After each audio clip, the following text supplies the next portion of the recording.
তারকেশ্বরের 22 নম্বর রেলগেটের কাছে রেলে কাটা পড়ে ব্যক্তির মৃত্যু, আত্মহত্যার অনুমান। গতকাল রাত্রে তারকেশ্বরের 22 নম্বর রেলগেটের অনতি দূরে রেলে কাটা পড়ে এক ব্যক্তির মৃত্যু হয়। ঘটনায় এলাকায় চাঞ্চল্য ছড়িয়ে পড়ে। খবর পেয়ে ঘটনাস্থলে পৌঁছায় পুলিশ। মৃত ব্যক্তির পরিবারের সদস্যদের বক্তব্য এবং প্রাথমিক তদন্তের ভিত্তিতে পুলিশ ঘটনার পেছনে আত্মহত্যার সম্ভাবনা রয়েছে বলে অনুমান করছে। তবে কি কারণে ওই ব্যক্তি এরকম চরম সিদ্ধান্ত নিলেন তা এখনো স্পষ্ট নয়। ঘটনার তদন্ত শুরু করেছে পুলিশ। তারকেশ্বর থেকে অনুপ কুমার মাঝি report, crime press Bengal news.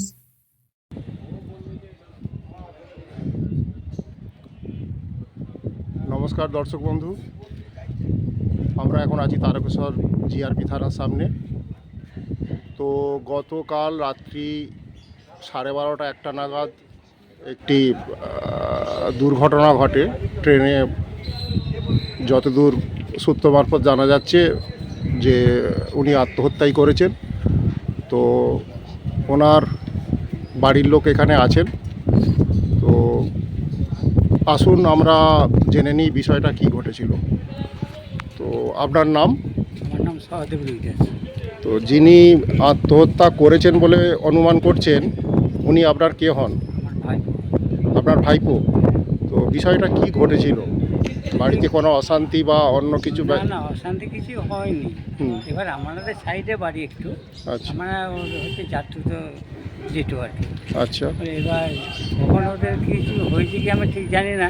বাড়িতে ছিল সন্ধ্যেবেলা, আচ্ছা 8:30-9টা পর্যন্ত বাড়িতে ছিল। আচ্ছা তারপরে উনি ওখান থেকে বেরিয়ে এবার কোথায় চলে এসেছে খোঁজাখুঁজি করছে, ওদিকে পাওয়া যায়নি। আচ্ছা তারপরে এখানে সকালবেলা আমাদেরকে থানা থেকে মানে খবরটা দেয় যে এই ব্যাপার, ওর কাছে কিছু মোবাইল ছিল, কাগজপত্র ছিল, সেই সূত্র খবরে আমাদেরকে খবর জানায় আর কি থানা থেকে। তারপরে এসে আমরা দেখলাম যে এই ব্যাপার। তো আপনারা কি বডি দেখেছেন? না, এখনো বডি আমাদের দেখিনি। বডি আপনারা ছবিতে দেখেছেন, তাই তো? হ্যাঁ, ছবিতে বডি দেখা হয়েছে। ছবিতে দেখে চিনতে পেরেছেন যে আপনাদেরই। হ্যাঁ। তো আপনারা যে খবরটা পেলেন, খবর কি থানার থেকে আপনাদের খবর দেওয়া হয়েছিল? হ্যাঁ, থানা থেকেই খবরটা দেয়। থানা থেকেই খবরটা দেওয়া হয়েছিল, তাই তো? তারপর আপনারা খবরটা পেয়ে এখানে আসেন। এখানে আচ্ছা, আপনি বিষয়টা কতটা জানেন, কি বলছিলেন? আপনি আপনার নাম? আমার নাম হচ্ছে রঞ্জন বাবরি। হ্যাঁ। আর বাসলা শ্রীরামপুরে বাড়ি। হ্যাঁ। আর যে ছেলেটার এটা ঘটনাটা ঘটেছে ওটাও শ্রীরামপুরের ভেতরে পড়ে। ওনার নাম কি? যিনি পাঁচগোপাল রুইদাস। ওনার বাবার নাম? ওনার বাবার নাম উত্তম রুইদাস। আচ্ছা, তো আজ কি ঘটনাটা ঘটেছিল? ঘটনাটা এটাই ঘটেছিল,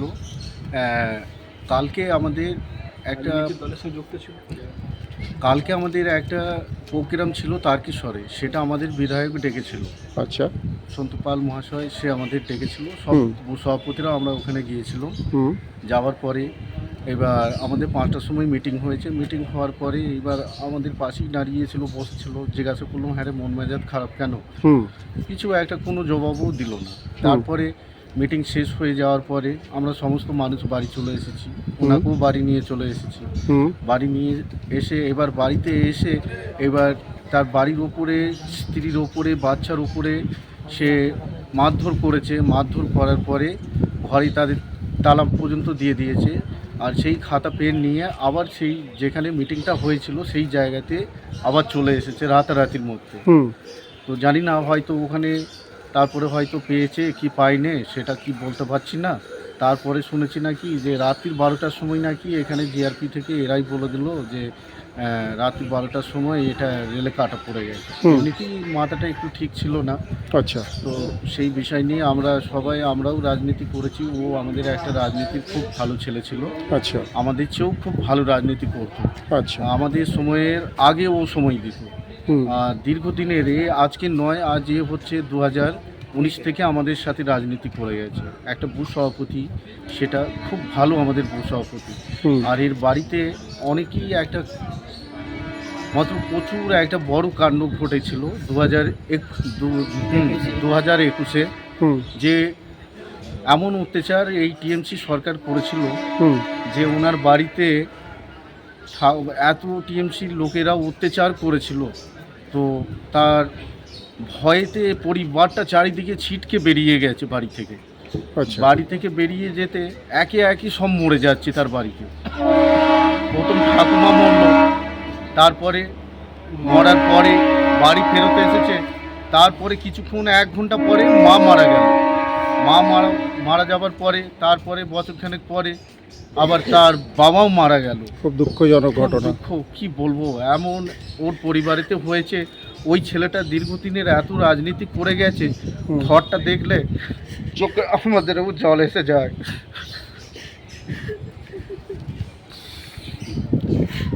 আমি বুঝতে পারছি দিদিভাই, আপনি খুবই মর্মাহত, কিন্তু আমি জানতে চাইবো যে গতকাল কি এমন ঘটনা ঘটলো।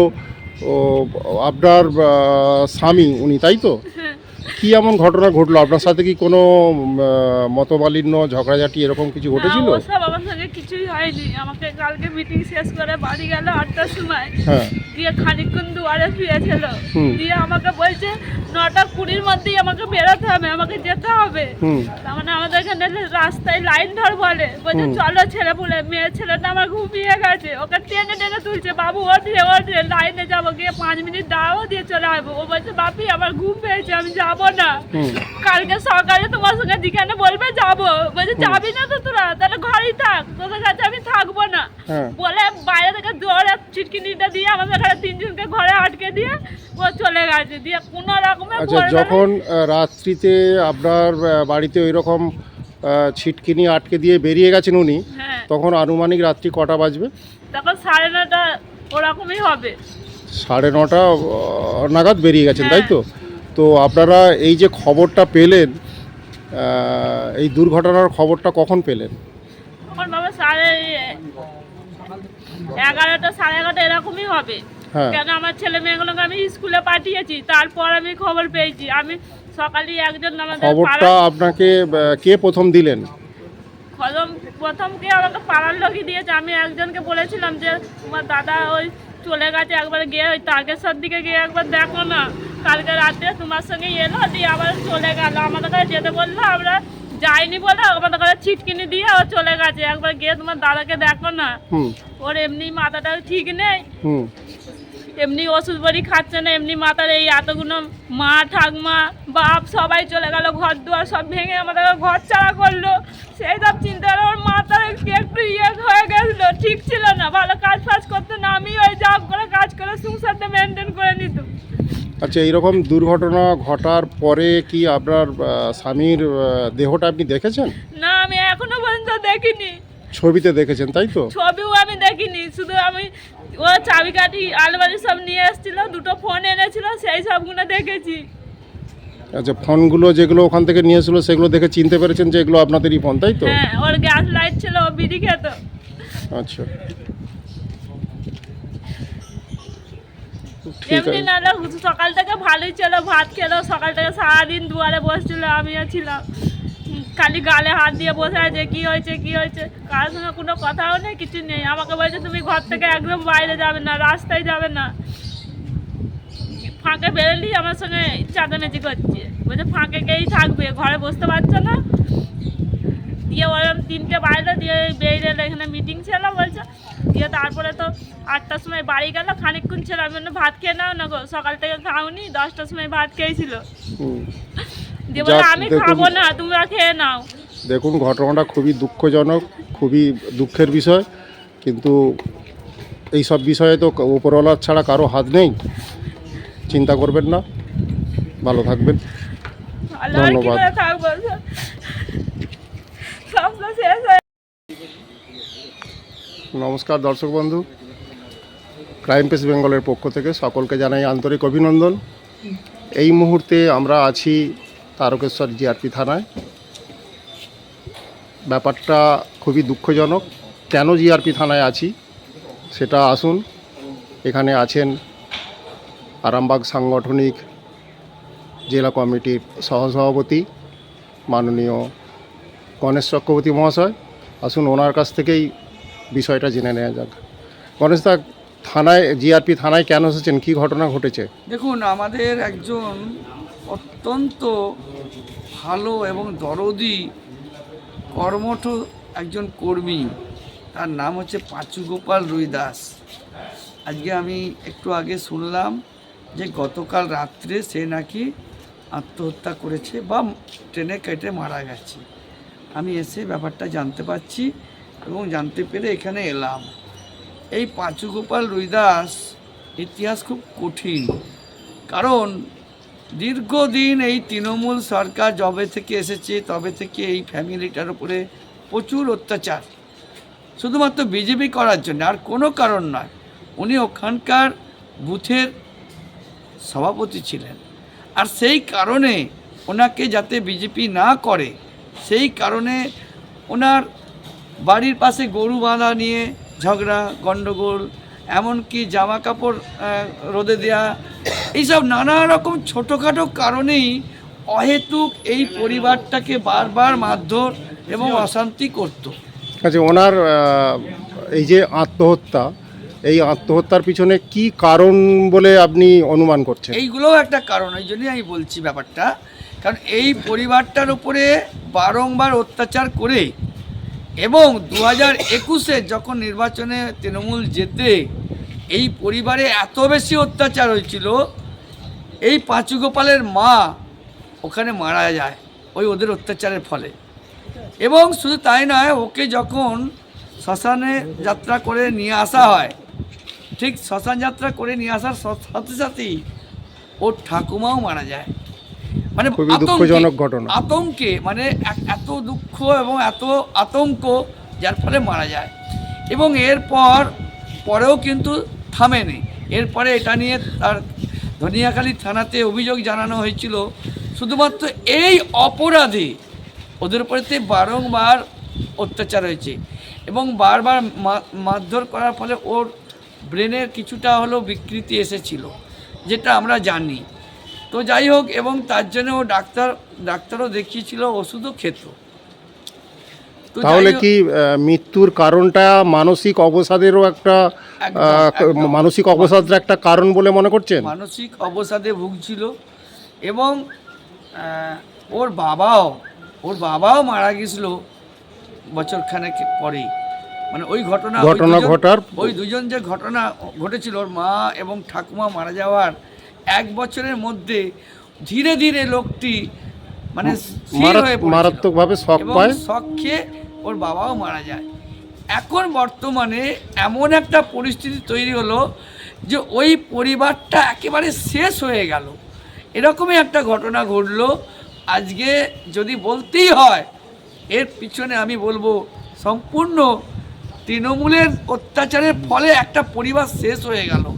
আজকে আমাদের চোখের সামনে দেখতে হচ্ছে এই অসহায় মহিলা, তার 2টো নাবালক বাচ্চা রয়েছে, সেই বাচ্চা নিয়ে পরিবারটা শেষ হয়ে গেল।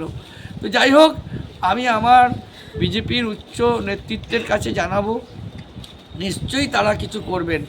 কারণ 2021 সালে এই পাঁচু গোপাল রুইদাসকে নিয়ে বর্তমান মুখ্যমন্ত্রী শুভেন্দু অধিকারীর কাছে গেছিলাম এবং শুভেন্দু অধিকারী পাঁচু গোপাল দাসের মাথায় হাত রেখে বলেছিল, বাবা তোর চিন্তা নেই, আমি তোদের পাশে আছি। এবং সেই সময় কিছু আর্থিক সহযোগিতাও আমাদের মুখ্যমন্ত্রী করেছিলেন। তো আমি মনে করি যে আজকের দিনে আমাদের মুখ্যমন্ত্রীর কাছে আমরা আবার যাব এবং আমরা আশা করি মুখ্যমন্ত্রী ওনাকে সহযোগিতা করবেন। খুবই দুঃখজনক ঘটনা যেটা ঘটেছে, সত্যি দুঃখজনক ঘটনা। আর আপনাকে আর একটা বিষয়ে জিজ্ঞাসা করব, যদিও বিষয়টা সম্পূর্ণ আলাদা। আপনি এই যে বিপদ আপদ বিজেপির কারো কিছু হলেই সঙ্গে সঙ্গে তার সামনে যাচ্ছেন, গিয়ে সেই বিপদে লড়াই করছেন সবাইকে সঙ্গে নিয়ে, এর পরেও তারকেশ্বরে গুঞ্জন হচ্ছে আপনি নাকি তৃণমূলের দালাল। এই বিষয়ে কি বলবেন? যারা বলছে বলতে দিন না, বিচার ভগবান করবে, বিচার জনগণ করবে। আমি কারোর বিরুদ্ধে, আপনি তাহলে কি বিষয়টা ভগবানের উপর ছেড়ে দিচ্ছেন? ভগবান তো জনতাই তো ভগবান, জনগণের উপর ছেড়ে দিচ্ছি আমি। প্রতিটা মানুষের মধ্যে ভগবান, এটাই তো স্বামী বিবেকানন্দ বলেছেন, সবাই বলে গেছেন।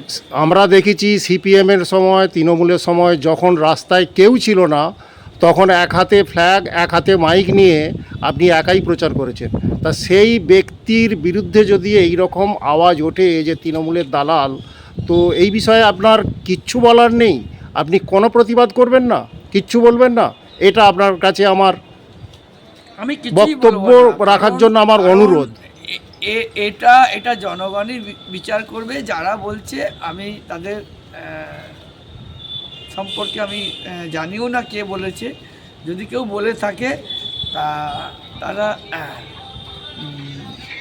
ভুল করেছে, ঠিক করেনি তারা। আমি বলবো তারা ঠিক করেনি। তারা যেটা বলেছে জনগণ জানে, জনগণ তার বিচার করবে। আমি কিচ্ছু বলবো না। ক্রাইম প্রেস বেঙ্গলের পক্ষ থেকে আপনাদের সকলকে অনেক অনেক ধন্যবাদ। সবাই সুস্থ থাকবেন, ভালো থাকবেন। নমস্কার।